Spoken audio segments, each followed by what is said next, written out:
गलती की संभावना। एक गांव बिल्कुल जंगल के पास था। वहाँ के लोग लकड़ी काट कर अपना पेट भरते थे। वो लकड़ी काट कर लाते और शहर में बेच आते थे। जंगल में बहुत सारे जंगली जीव रहते थे। वहाँ के लोग जब लकड़ी काटने के लिए जाते तो बहुत बार वो जंगली जानवरों का शिकार बन जाते।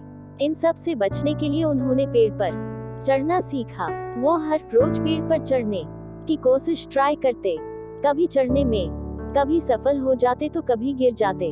उस गांव में एक बाबा रहते थे जो इस काम में माहिर थे। सभी उनके पास गए और वो सिखाने के लिए मान गए।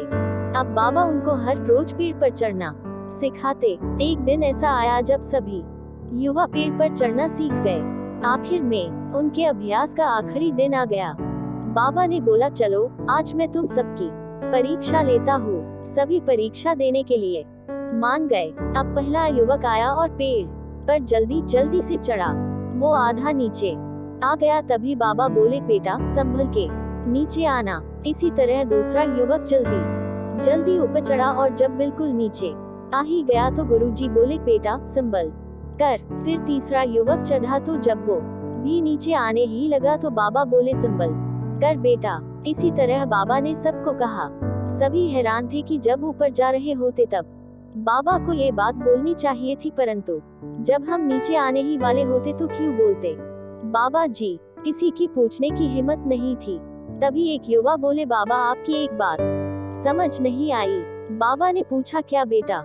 युवा बोला, बाबा जब हम पेड़ से नीचे उतरने वाले होते आप तब बोलते संभल कर उतरना, जबकि वह तो हम आराम से नीचे आ सकते। बाबा ने ध्यान से बात सुनी और फिर कहा, बेटा इसका कारण यह है कि आप जब ऊपर जा रहे होते तो खुद ही सावधान होते हो, परंतु गलती कब होती, जब हम अपनी मंजिल के बिल्कुल पास पहुंच जाते। उस समय आप बेफिक्र हो जाते कि अब तो कोई रिस्क ही नहीं, जबकि रिस्क उसी समय होता। सभी बाबा की बात से सहमत थे। दोस्तों, इस कहानी से हमें यही सीखने को मिलता है कि गलती तभी होती है जब हम अपनी मंजिल के बिल्कुल पास होते हैं, क्योंकि उस समय लगता कि यह तो हम बड़े आराम के साथ कर लेंगे, लेकिन तब हम अपने लक्ष्य से ध्यान हटा लेते जिसका परिणाम हमें बहुत दुख देता। हमारा कहानी आपको कैसी लगी प्लीज कमेंट करके बताना और नए नए स्टोरी सुनने के लिए हमारा चैनल को सब्सक्राइब करना ना भूलें। धन्यवाद।